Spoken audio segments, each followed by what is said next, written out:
ओम शांति।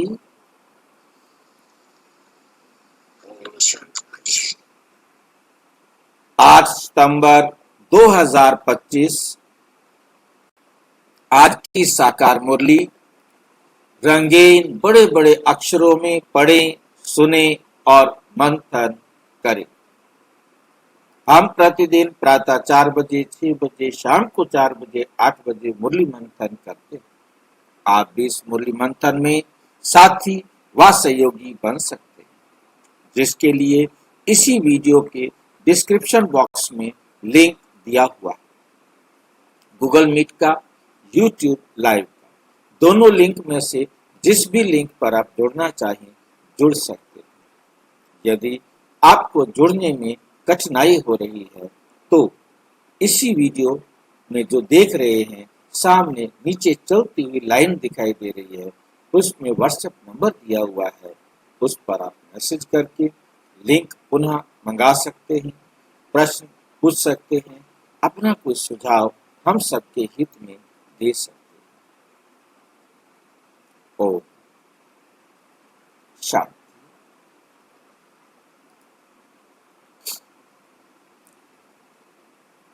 आज की साकार मुरली का सार। मीठा मीठा बाबा कहते, मीठे बच्चे, पुण्य आत्मा बनने के लिए जितना हो सके अच्छा कर्म करो, ऑलराउंडर बनो, दैवी गुण धारण करो। अच्छा कर्म क्या होता है? बाबा ने कहा, जितना हो सके अच्छा कर्म करो। अच्छा कर्म क्या है? कौन सा कर्म अच्छा कर्म है?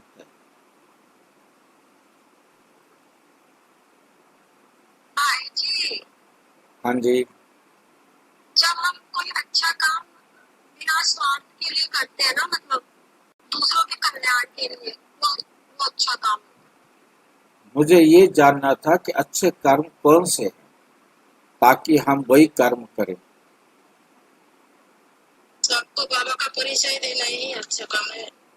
सबसे अच्छा कर्म है हर आत्मा को परमात्मा से मिलाना, उनके बाप का परिचय उनको देना, उनका अपना परिचय उनको देना, ड्रामा के चक्र का परिचय उनको देना, ताकि वे अपने आप को बाबा के साथ जोड़कर अपना सारे कल्प का श्रेष्ठ भाग्य लिख सके।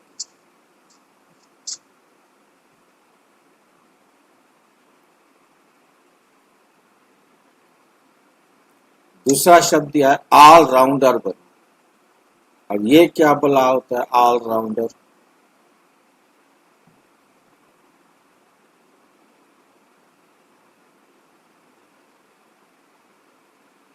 एक दादी का नाम था ऑलराउंडर दादी।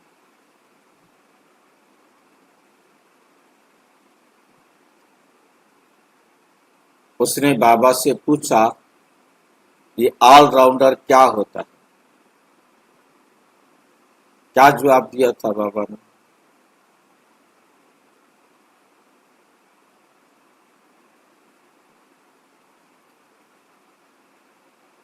ऑलराउंडर का जवाब क्या दिया था बाबा ने? हाँ जी, नहीं स्पष्ट नहीं हुआ, क्या कहना चाहते हैं आप?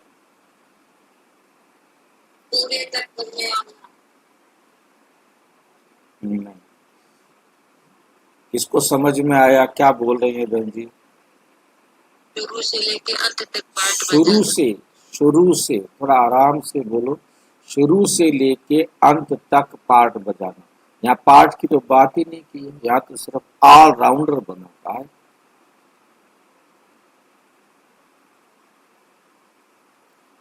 दादी ने पूछा और उसका नाम फिर दादी ने वैसे किया और उसका नाम ऑलराउंडर दादी हो गया। किसको पता है ऑलराउंडर दादी कौन थी? गुलजार दादी की गुलजार का गुलजार दादी की मम्मी ऑलराउंडर बनी। बाबा से पूछा, बाबा ने कहा जो हर काम कर सके, किसी भी काम को करने के लिए कोई कोई भी आनाकानी नहीं, कोई कोई ऐसा नहीं कि मैं नहीं कर सकता, ये तो पुरुषों वाला काम है, मैं तो औरत हूँ, मैं तो पुरुष हूँ, ये तो औरतों वाला काम है, मैं नहीं कर सकता। हाँ जी, आनाकानी तो है ही, मतलब ठीक, पर उसके अलावा हर कार्य में दक्षता, परफेक्टनेस के हाँ, साथ। मतलब ये नहीं कि मैं कर तो रहा हूँ, क्या करूँ, मैं तो पुरुष हूँ ऐसा ही करूंगा, मैं तो औरत हूँ ऐसा ही करूंगी, हमसे ऐसा ही बनता है। उससे कहते हैं ऑलराउंडर। क्योंकि आपने लगभग आधे जन्म पुरुष के लेने हैं, आधे जन्म स्त्री के लेने हैं, तो हर जन्म आपका परफेक्ट होना चाहिए ना। यदि आप अब परफेक्ट नहीं है तो आपके आगे वाले आधे जन्म परफेक्ट वाले तो नहीं बनेंगे ना।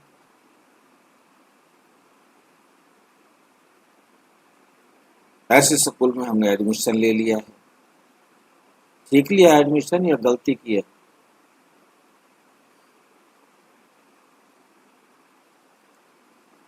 सभी को ऑलराउंडर बनना है, ये लक्ष्य ठीक है? ये लक्ष्य सबको पसंद है हाँ भाई, या किसी कोर्ट में अपील करें कि थोड़ा सा हमें रिलैक्सेशन दिया जाए, या बिना 100% बिना कोर्ट में गए भी छूट मिलती है, ले सकते हैं। जो बाबा कह रहे हैं वही 100% सही है। जो बाबा कह रहे हैं वो 100% सही। भाई जी, कहा जाता है जो अच्छे गुण जहाँ से सीखने मिले वहां से सीखना चाहिए। शिक्षा जहां से मिले वहां से ले लो, दुश्मन से भी ले लो, ये तो सबसे बड़ा सज्जन है। दुश्मन से भी शिक्षा ले लेनी चाहिए, ये तो सज्जन है, इसको तो लेना ही लेना पड़ेगा। लक्ष्मण को रावण से भी शिक्षा दिलवा दिया। हाँ जी, दैवी गुण धारण करो। तीसरी बात है दैवी गुण धारण करो। इन 3 बातों पर आज की मुरली का अटेंशन। श्रेष्ठ कर्म करो, ऑलराउंडर बनो और दैवी गुण धारण करो, ये आज के लिए मंथन का विषय। प्रश्न, कौन सी मेहनत करने से तुम बच्चे पद्मा पदम पति बनते? कौन सी मेहनत करने से तुम बच्चे पद्मा पदम पति बनते? कौन सी मेहनत करते? देवी गुणों की धारणा, खुद को आत्मा समझना, खुद को आत्मा समझना, क्योंकि हमारी मुरली का सार में से ही प्रश्न होता है। मुरली का सार जो है उसमें से ही प्रश्न होता है। सबसे बड़ी मेहनत है क्रिमिनल आई को सिविल आई बनाना। हमारी 63 जन्मों से क्रिमिनल आई बन गई, गंदी नजर बन गई, देह देखने वाली नजर बन गई। अब उसे सिविल आई बनाना, आत्मा देखने वाली आई सिविल आई हो, देह देखने वाली आंख क्रिमिनल आई हो।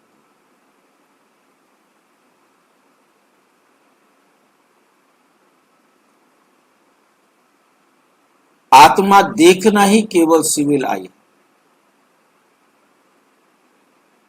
जब ये मेरे सामने आता है तो मेरे सामने कमाल की बात ये आती है कि हम सिविलाइजेशन, सिविल हॉस्पिटल, यानी सिविक्स, मतलब सिविल मतलब है या नहीं है, सिविल कोर्ट, ये सारे नाम गलत हो जाते हैं।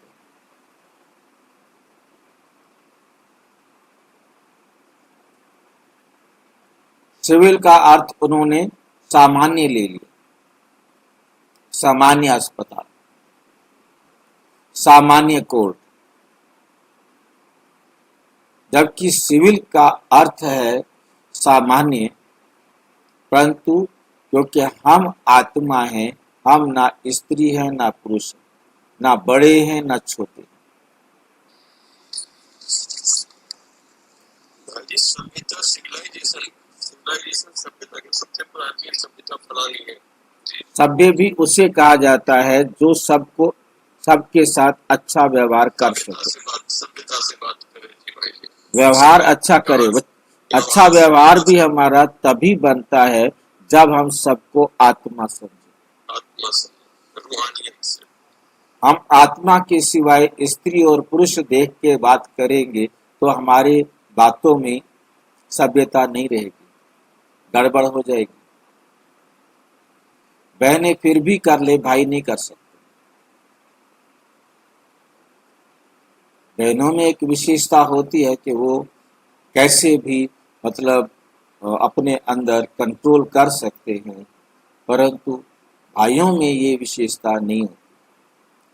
इसी विशेषता के कारण ही बाबा ने बहनों के सिर पर ये मुरली सुनाने का कलश रखा, सेंटर संभालने का कलश रखा।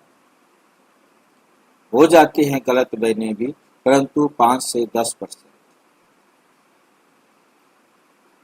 तो मतलब कहने का है कि बाबा ने हमें क्या कहा, सिविल आई बनो, क्रिमिनल आई खत्म करो। ये आंखें ही बहुत धोखा देती,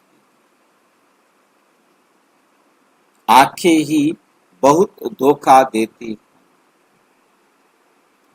आंखों को सिविल बनाने के लिए बाप ने युक्ति बताई कि बच्चे आत्मिक दृष्टि से देखो, सबको आत्मा की दृष्टि से देखो, मत देखो कि ये मेरी बेटी है, ये मेरा बेटा। भाई जी, हाँ जी, आंखों को दिल की जुबान बोला गया।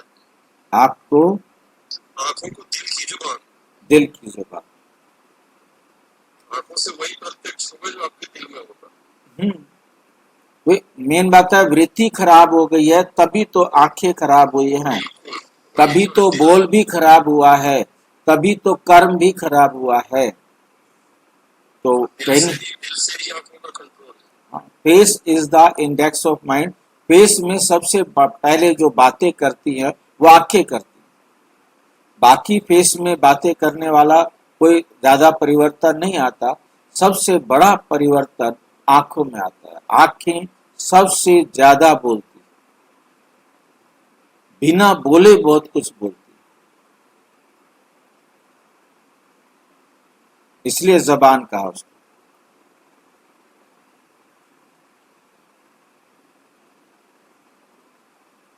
आत्मिक दृष्टि से देखो, देह को नहीं देखो, क्योंकि देह को देखते ही ये आंखें खराब हो जाती। मैं आत्मा हूं, ये अभ्यास पक्का करो। इसी मेहनत से तुम जन्म जन्मांतर, जन्म जन्मांतर, इसी मेहनत से तुम जन्म जन्मांतर के लिए पदमपति बन जाएंगे। पदमपति क्या होता है?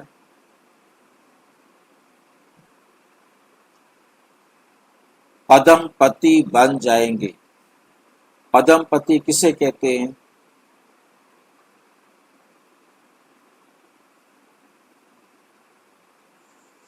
पदम कमल को कहा जाता है और गिनती में सबसे बड़ा अंक जो है वो पदम होता है। परंतु यहाँ कौन सा लिया जाएगा? ये पवित्रता वाला, कमल वाला। यहाँ कमल वाला दिया। कमल आसनधारी बन सकते हैं। देवताओं को कमल आसन पर बिठाया है, वहां कोई रुपयों के आधार पर नहीं। सतयुग में पवित्रता के आधार पर ही धन्य है सारी बात। पदम पति बनने का मतलब है कमल आसनधारी बनना, पवित्र बनना। क्योंकि बिना हम कमल आसनधारी बने, कमल समान बने, हम सतयुग में नहीं। तो होती सतयुग में संपन्न होता, सर्वगुण संपन्न। कमल फूल समान जो पवित्र न्यारा प्यारा बनता है, वही सतयुग के आदि में जाता है। जितना कम कमल आसनधारी होता है, उतना देर से सतयुग में जाता है। मतलब एकदम उनका जीवन न्यारा और प्यारा होगा। न्यारा और प्यारा का मतलब हम अच्छी तरह समझ रहे हैं। आत्मा समझे बिना कोई भी न्यारा प्यारा नहीं हो सकता। जब तक उसकी दृष्टि रूहानी नहीं हुई है, वो कभी भी पदम पति नहीं बन सकता। पदम पति बनने के लिए, न्यारा और प्यारा बनने के लिए बाबा की इस श्रीमत को अपने जीवन में जरूर धारण करना होगा, जरूर धारण करना होगा।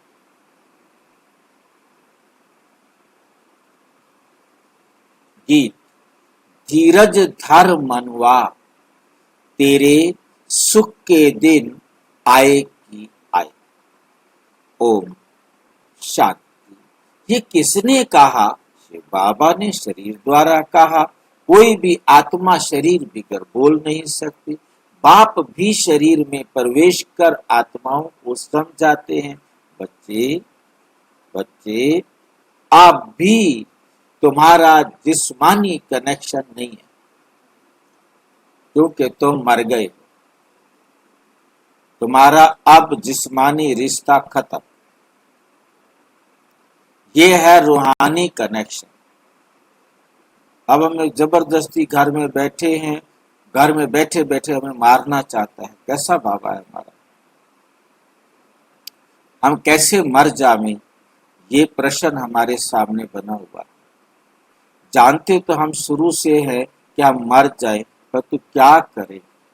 बच्चे सामने आ जाते हैं, परिवार वाले सामने आ जाते हैं। अब उनके साथ भी तो बाबा कहता है कि तोड़ निभानी है। परंतु याद रखना है कि ये आत्मा है।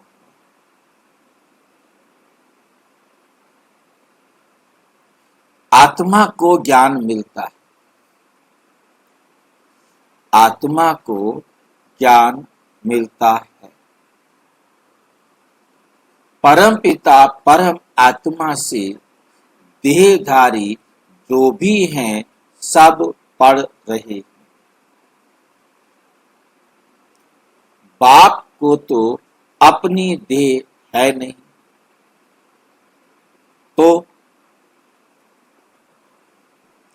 थोड़े टाइम के लिए इनका आधार लेते हैं ब्रह्मा बाबा का। अब बाप कहते हैं अपने को आत्मा निश्चय कर बैठो। बेहद का बाप हम आत्माओं को समझाते हैं, उनके बिगर ऐसे कोई समझ ना सके।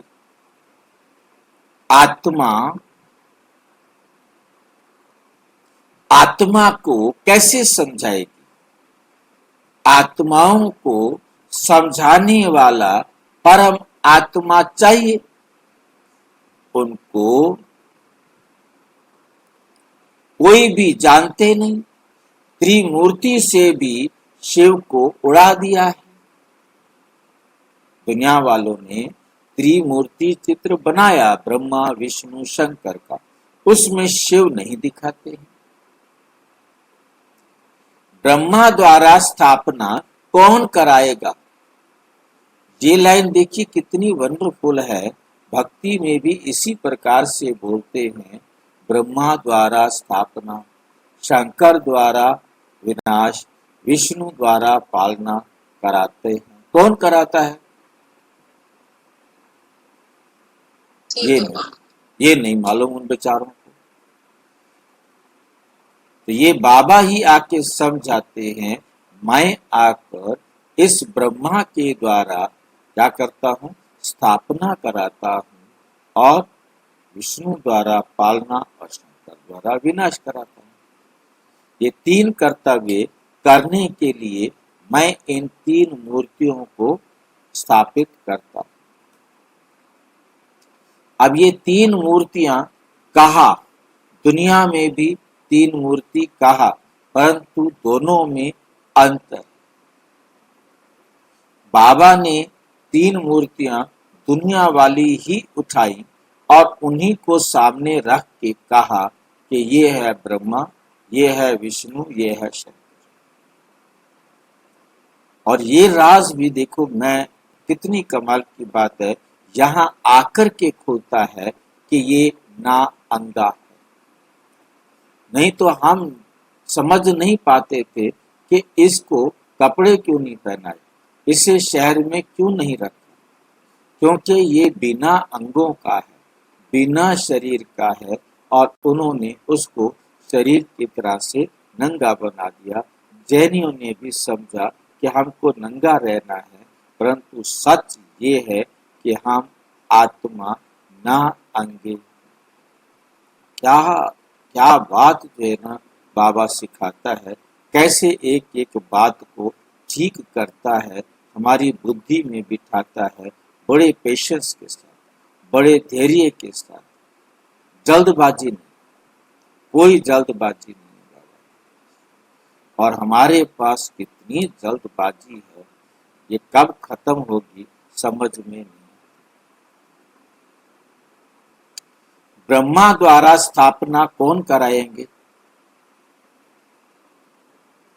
ब्रह्मा तो नई दुनिया का रचयिता है, रचयिता नहीं है।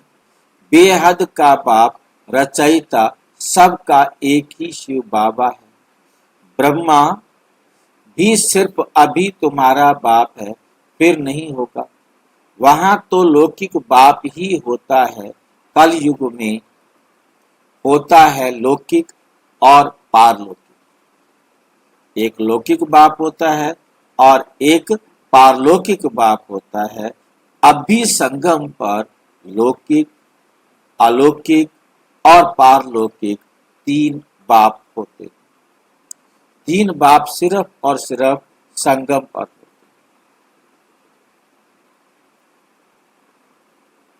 सतयुग त्रेता में कितने बाप होते हैं?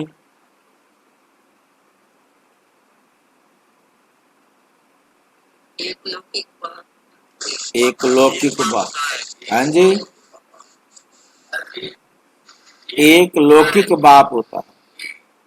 और दो बाप कब होते हैं? द्वापर से। और तीन बाप होते हैं संगम। बाप बढ़ते जाते हैं, बढ़ते जाते हैं। बाबा कहते हैं बस अब तीन से चौथा बाप नहीं करना, अब मेरे को समझो, मैं हूं तुम्हारा असली बाप, छोड़ो बाकी बापों। फिर चिल्लाएंगे, क्यों? वहां और कोई खंड नहीं होता, वहां कोई खंड नहीं होता, सिर्फ सूर्यवंशी ही होते बस। चंद्रवंशी भी बाद में आते। अब बाप कहते हैं बच्चे धीरज धरो, बाकी थोड़े दिन। धीरज धरो, बाकी क्या है? थोड़े दिन बाकी। पुरुषार्थ अच्छी रीति करो, दैवी गुण धारण नहीं करेंगे तो पद भी भ्रष्ट हो जाएगा। ये बहुत बड़ी लाटरी। बैरिस्टर, सर्जन आदि बनना भी लाटरी है ना। बहुत पैसा कमाते हैं, बहुतों पर हुक्म करते हैं, वो तो पर क्या करते हैं, हुक्म करते हैं।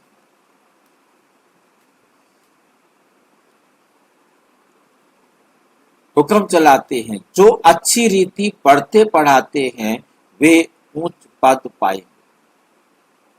बाप को याद करने से ही विकर्म विनाश। जितना बाप को याद करेंगे उतना आपके विकर्म विनाश होंगे। बाप को भी घड़ी घड़ी भूल जाते हैं। माया याद भुला देती है, ज्ञान नहीं भुलाती। माया में ज्ञान भुलाने की ताकत नहीं है, याद भुला देती है। क्या अंतर है दोनों में? ज्ञान को क्यों नहीं भुलाती वो?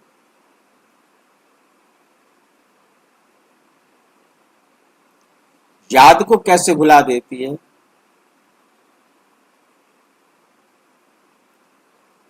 माया ज्ञान को नहीं भुलाती, याद को भुला देती है। माया कैसे याद को भुलाती है?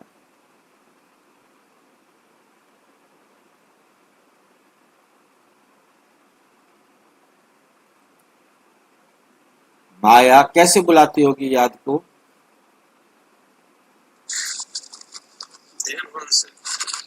हमें देह भान में लाकर माया गलत काम करने के लिए प्रेरित करती है। क्योंकि देह अभिमान, माया माना देह अभिमान, तो फिर क्या होता है, हम परमात्मा की डायरेक्शन पर नहीं चलते। हम माया की डायरेक्शन पर चलेंगे तो फिर हम बाप की डायरेक्शन पर नहीं चलते। डायरेक्शन तो पता है, बाबा ने कहा है ये करना है, पता है, परंतु माया कहती है पागल हो गया है। चल, दुनिया सारी इधर जा रही है, तू उधर जा रहा है, चल ऐसे सारे ठीक चलते, सबके साथ मिलकर चलना चाहिए।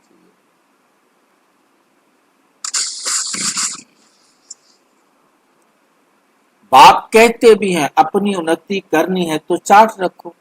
सारे दिन में कोई पाप कर्म तो नहीं किया, नहीं तो 100 गुना पाप बन जाएगा। यज्ञ की संभाल करने वाले बैठे हैं, उनकी राय से करो। यज्ञ की संभाल करने वाले बैठे हैं, उनकी राय से करो। कहते भी है जो खिलाओ जाओ जहां बिठाओ, तो बाकी और आशाएं छोड़ देनी है, नहीं तो पाप बनता है। आशाएं रखेंगे क्योंकि इच्छा कभी भी हमें अच्छा नहीं बनने देगी, और इच्छा देह के कारण आती है। आत्मा के कारण इस संसार की कोई भी इच्छा नहीं आ सकती। आत्मा इस संसार की कोई भी इच्छा नहीं कर सकती। यज्ञ में कोई भी पाप का कर्म नहीं करना। यहाँ तुम पुण्य आत्मा बनते हो। यहाँ तुम क्या बनते हो? पुण्य आत्मा बनते हो। चोरी चकारी आदि करना पाप। माया की प्रवेशता है, माया की प्रवेशता है ना। योग में रह सकते हैं, ना योग में रह सकते हैं, ना ज्ञान की धारणा कर सकते हैं। क्योंकि योग नहीं तो धारणा भी नहीं हो सकती। तो अपने दिल से पूछना चाहिए, हम अगर अंधों की लाठी ना बने तो क्या क्या ठहरे? यदि हम अंधों की लाठी नहीं बनते तो हम क्या हैं? हम क्या हैं फिर? अंधों की लाठी नहीं बनते तो हम क्या हैं? अंधे। यदि हम अंधों की लाठी नहीं बनते तो हम ही अंधे हैं। बताओ, जबरदस्ती बनना पड़ेगा, नहीं तो अंधे कहलाना पड़ेगा। सारे सारे रास्ते हथकंडे अपनाता है हमारे से काम करवाने, और हम भी पक्के ठीक हैं, सुनते हैं एक कान से दूसरे कान से निकाल देते हैं। इस समय के लिए ही गाया हुआ है। धृतराष्ट्र के बच्चे, अंधे की औलाद अंधे। किसने कहा था? द्रौपदी ने कहा दुर्योधन को, अंधे की औलाद अंधे। इसी बात पर सारा महाभारत हो गया। वे है रावण राज्य में और तुम हो संगम पर। राम राज्य में फिर सुख पाने वाले हो। परम पिता परमात्मा कैसे सुख देते हैं, कैसे सुख देते हैं, किसकी बुद्धि में नहीं आता। कितना भी अच्छी रीति समझाओ फिर भी बुद्धि में नहीं बैठता। अपने को जब आत्मा समझे तब परमात्मा का ज्ञान भी समझ सके। आत्मा ही जैसा पुरुषार्थ करती है ऐसा बनती है। गायन भी है, अंत काल जो स्त्री सिमरे फिर वैश्या बने। बाप कहते हैं जो मुझे याद करता है, जो मुझे याद करेंगे तो मेरे को पाएंगे, नहीं तो बहुत सजाएं खाएंगे, सजाएं खाकर आएंगे। और सतयुग में भी नहीं, त्रेता के भी पिछाड़ी में आएंगे, नहीं सुधरेंगे तो।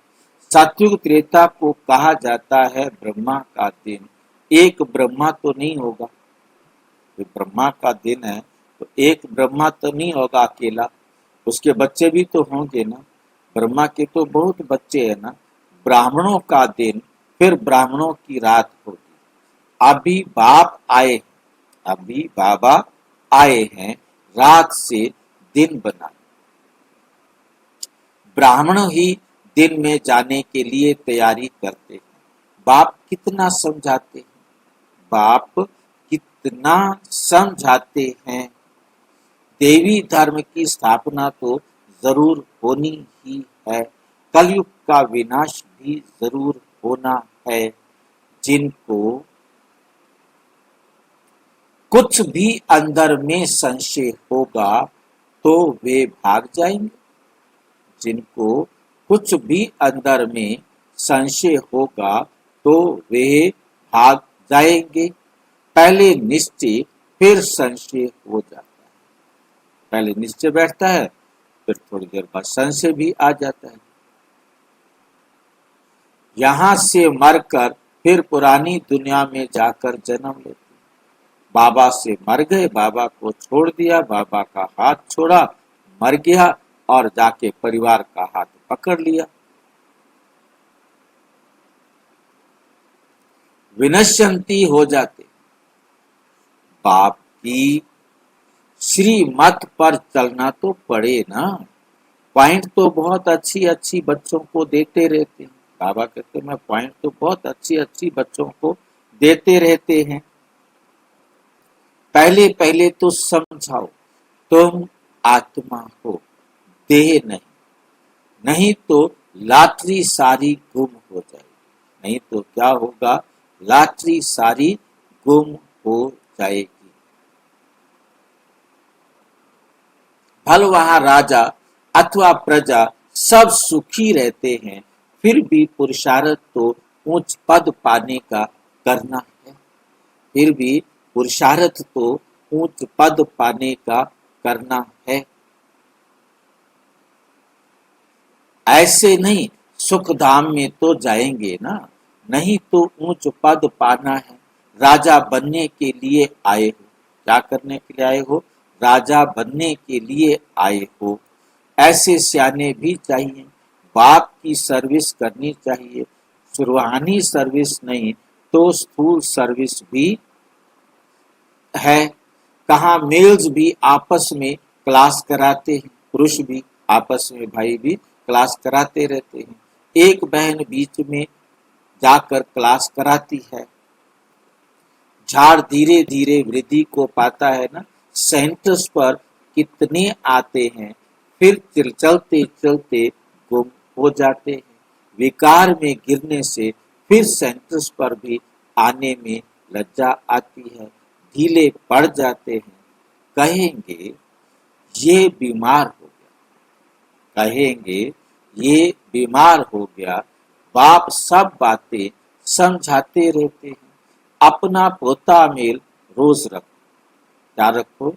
अपना पोता मेल रोज रखो। जमा और ना होती है घाटा या फायदा। जमा या ना माना घाटा और फायदा होता है। आत्मा पवित्र बन गई अर्थात 21 जन्मों के लिए जमा हुआ। बाप की याद, बाप की याद से ही जमा होगा। पाप कट जाएंगे। कहते भी है ना, हे पतित पावन बाबा आकर हमको पावन बनाओ। ऐसे थोड़ी कहते हैं कि विश्व का मालिक आकर बनाओ। नहीं, ये तुम बच्चे ही जानते हो। मुक्ति और जीवन मुक्ति दोनों हैं पावन धाम। तुम जानते हो हम मुक्ति जीवन मुक्ति का वर्षा पाते हैं। जो पूरी रीति नहीं पढ़ेंगे वो पीछे आएंगे। स्वर्ग में तो आना है। सब अपने अपने समय पर आएंगे। सब बातें समझाई जाती हैं। फौरन तो कोई नहीं समझ जाएंगे, एकदम तो कोई नहीं समझ जाएंगे। यहाँ तुम बाप के को याद करने के लिए कितना समय मिलता है? यहाँ बाप को याद करने के लिए कितना समय मिलता है? जो आए उनको यही बताओ, जो आए उनको यही बताओ कि पहले अपने को आत्मा समझो। ये नॉलेज बाप ही देते हैं जो सभी आत्माओं का पिता है। आत्मा अभिमानी बनना है। आत्मा ज्ञान उठाती है। परमात्मा बाप को याद करने से ही विकर्म विनाश होंगे। फिर सृष्टि के आदि मध्य अंत को का ज्ञान देते हैं।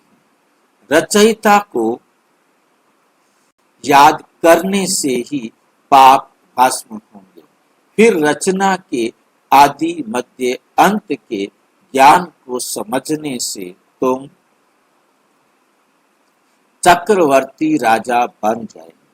बस ये फिर औरों को भी सुनाना है। चित्र भी तुम्हारे पास है। ये तो सारा दिन बुद्धि में रहना चाहिए। तुम स्टूडेंट भी हो ना। बहुत गृहस्थी भी स्टूडेंट होते हैं। बहुत गृहस्थी भी स्टूडेंट होते हैं। तुमको भी गृहस्थ व्यवहार में रहते कमल फूल समान बनना है। बहन भाई की कभी बहन भाई की कभी क्रिमिनल आई हो ना सके। ये तो ब्रह्मा के मुख्य वंशावली है ना। क्रिमिनल को सिविल बनाने के लिए बहुत मेहनत करनी होती है। आधा कल्प की आदत पड़ी हुई है। उनको निकालने में बड़ी मेहनत है। सब लिखते हैं ये पॉइंट जो बाबा ने समझाई है क्रिमिनल आई को निकालने की, ये बहुत कड़ी है। घड़ी घड़ी बुद्धि चली जाती है। बहुत संकल्प आते हैं। अब आंखों को क्या करें? तो बापदाद बाबा क्या कहते हैं? सूरदास का दृष्टांत देते हैं। वे तो एक कहानी बना दी है। देखा देखा आंखें हमको धोखा देती हैं तो आंखें निकाल दी। अभी तो ये बात है नहीं, वो बात है नहीं कि मैं कहूँ कि तुम अपनी आंखें निकाल दो। ये आंखें तो सबको हैं, परंतु क्रिमिनल है, उनको सिविल बनाना। हमने इन आंखों को निकाल करके नहीं फेंकना है। हमने इन आंखों को सिविल बनाना है। मनुष्य समझते हैं घर में रहते ये नहीं हो सकता। बाप कहते हैं हो सकता है, क्योंकि आमदनी बहुत बहुत है। तुम जन्म जन्मांतर के लिए पदमपति बनते हो। इतनी बड़ी कमाई है कि तुम कमल आसनधारी बनते थे, क्योंकि सभी देवी देवता कमल आसनधारी नहीं बनते। जो बिल्कुल पवित्र बनते हैं वही केवल कमल आसनधारी देवता बनेंगे।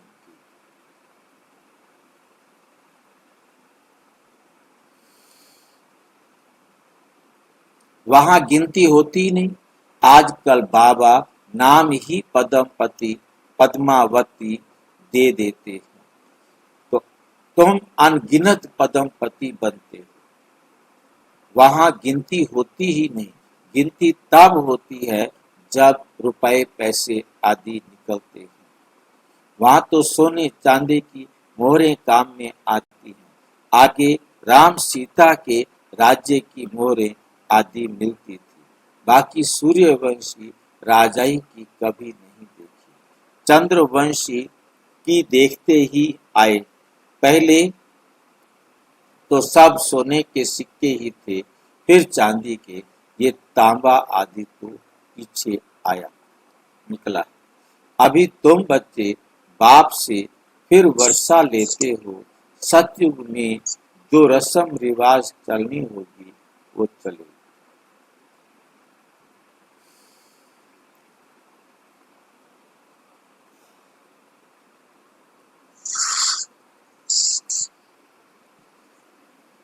तुम अपना पुरुषार्थ करो। स्वर्ग में बहुत थोड़े होते हैं, आयु भी बड़ी होती है। सतयुग में स्वर्ग में बहुत थोड़े होते हैं, आयु भी बड़ी होती है। अकाले मृत्यु नहीं होती। तुम समझते हो हम काल पर जीत पाते हैं, मरने का नाम ही नहीं। वहां कोई मरता ही नहीं। उसको कहते हैं अमर लोग, और ये है मृत्यु लोग। क्योंकि यहाँ सभी कहते मैं मर जाऊंगा, मैं मर जाऊंगा, बचा लो मेरे को। अमर लोक में हाहाकार होती नहीं। कोई बूढ़ा मरेगा और ही खुशी होगी, जाकर छोटा बच्चा बनेगा। यहाँ पर तो मरने पर रोने लगते।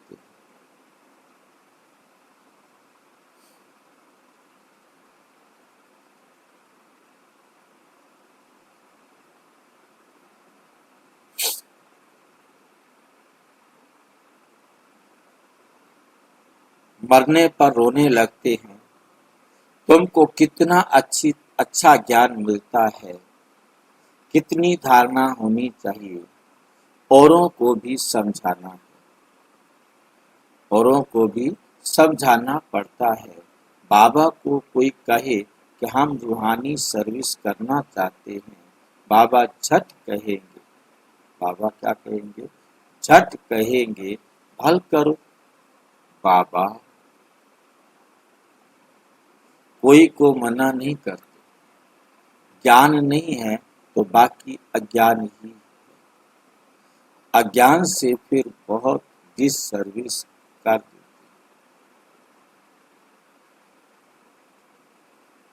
अज्ञान से फिर बहुत डिससर्विस कर लेते।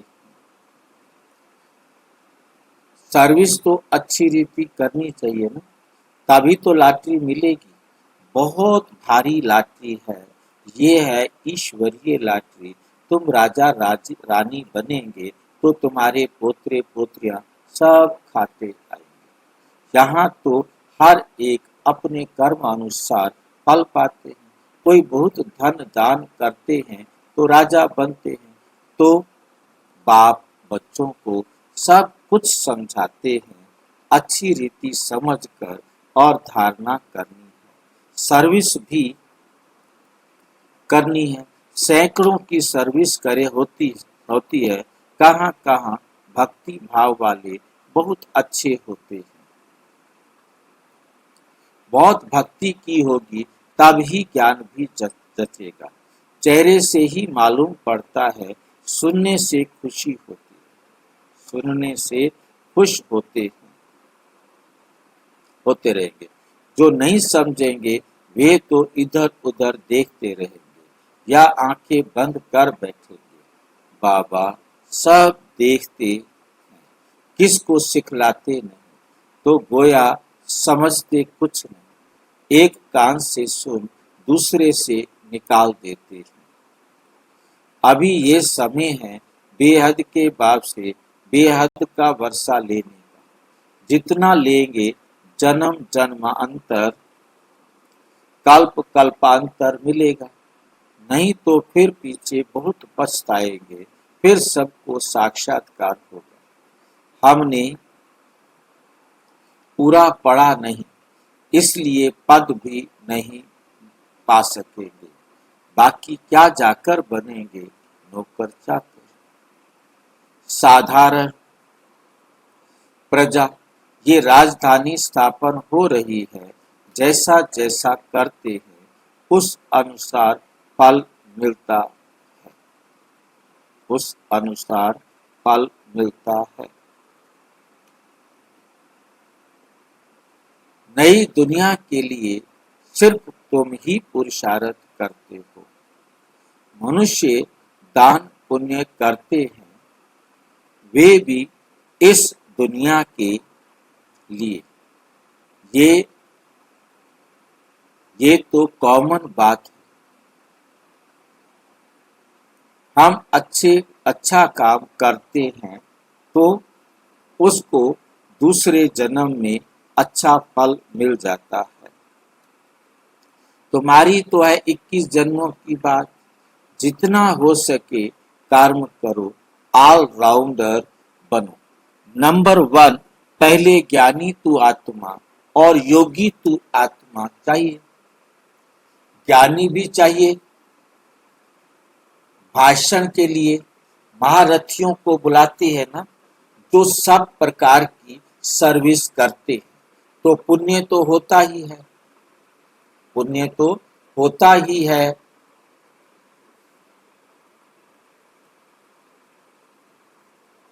सब्जेक्ट है ना, योग में रहे कर कोई भी काम करे तो अच्छे मार्क्स मिल सकते हैं। अपनी दिल से पूछना चाहिए, हम सर्विस करते हैं या सिर्फ खाते हैं सोते हैं। अभी अपने आप से पूछे क्या करें बताओ। अपने आप से पूछे तो झूठ नहीं बोल सकते, हम इसलिए पूछते ही नहीं अपने आप से। और बाबा हमें रोजाना सवेरे सवेरे याद दिला देता है, अपने आप से पूछना चाहिए, हम सर्विस करते हैं या सिर्फ खाते हैं सोते हैं।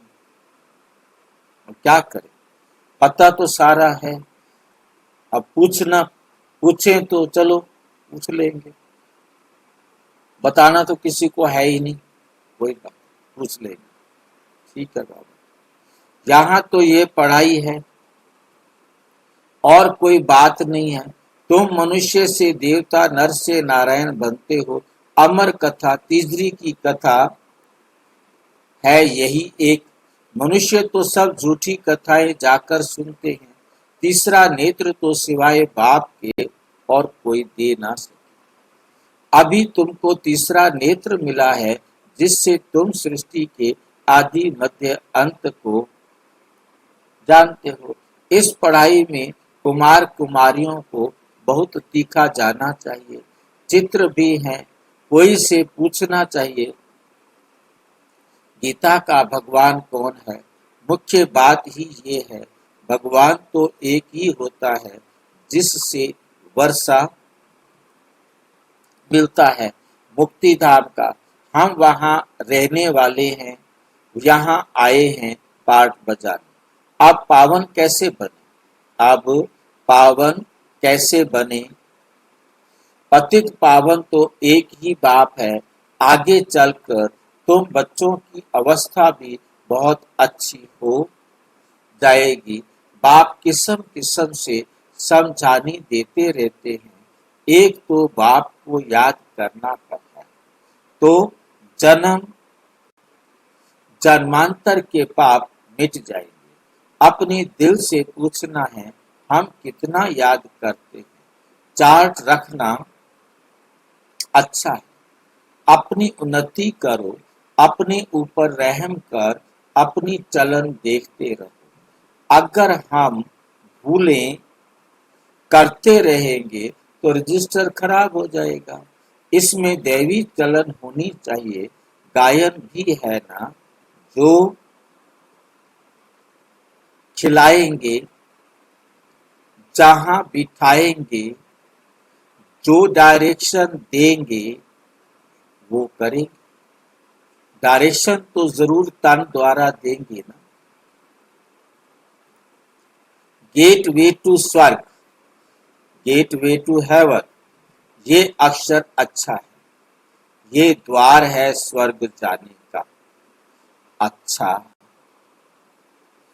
अच्छा, मीठे मीठे सिक्की लधे बच्चों प्रति माता पिता बाप दादा का याद प्यार और गुड मॉर्निंग। रूहानी बाप की रूहानी बच्चों को नमस्ते। हम रूहानी बच्चों की रूहानी बाप दादा को नमस्ते नमस्ते नमस्ते।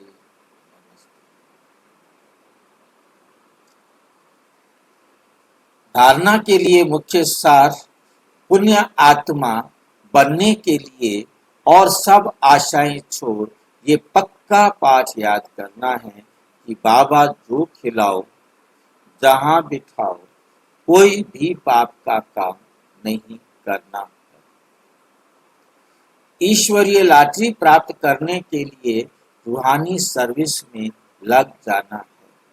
ज्ञान की धारणा कर औरों को करानी है। अच्छी मार्क्स लेने के लिए कोई भी कर्म याद में रहकर करना है। वरदान, माया और प्रकृति को दासी बनाने वाले सदा स्नेही भव। क्या बनो? सदा स्नेही भव। जो बच्चे सदा स्नेही हैं, वे लवलीन होने के कारण मेहनत और मुश्किल से सदा बचे रहते हैं। सदा बचे रहते हैं। उन्हों के आगे प्रकृति और माया दोनों का अभी से दासी बन जाती है, अर्थात सदा स्नेही आत्मा मालिक बन जाती है। तो प्रकृति माया की हिम्मत नहीं, जो सदा स्नेही का समय व संकल्प अपने तरफ लगावे। माया की हिम्मत नहीं, जो सदा स्नेही का समय व संकल्प अपने तरफ लगावे। उनका हर समय हर संकल्प है ही बाप की याद और सेवा के प्रति। स्नेही आत्माओं की स्तुति का गायन है, एक बाप दूसरा ना कोई। बाप ही संसार है, वे संकल्प से भी अधीन नहीं हो सकते।